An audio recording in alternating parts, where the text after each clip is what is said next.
Hello guys and welcome back to this channel, where today guys I'll be showing you how to leave a product review on Target website. Now guys, the first thing that you of course need to do is go to target.com and you'll be greeted by a website looking something like this.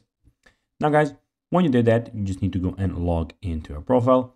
But guys, if you do not have one, you can always go and register to Target.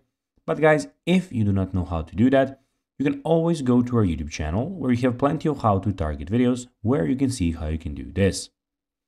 Now guys, that we got that out of the way, let's see what we actually have in front of us here. So as you can see here, we have the Target official website where you can go and see everything what they can offer you. So here we have the categories where you can see all the categories that you can buy from. So toys, baby, grocery, home stuff and everything. Here we have deals where you can see some top deals, Target Circle deals, weekly ads, etc.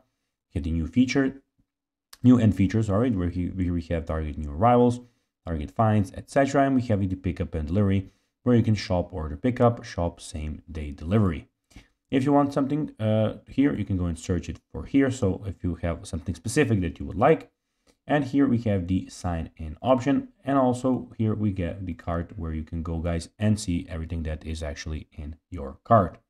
In the top side of the website guys, we can see that we have Target Circle card, Target Circle 360, registry, weekly ad, and the find stores option. Now guys, let's see how you can actually go and leave a product review on the Target website. Well, first of all, you just need to go to the search bar, type anything that you want to find, click on it and find the item you want. Then go down below and you'll find reviews here where you can add a review, where you can see here, write a review. So guys, that will be everything for this video. I hope that you found this video informative. If you did guys, don't forget to like this video, share it, subscribe to the channel and put the notifications on. And guys, as always, I'll be seeing you in the next video. Bye guys.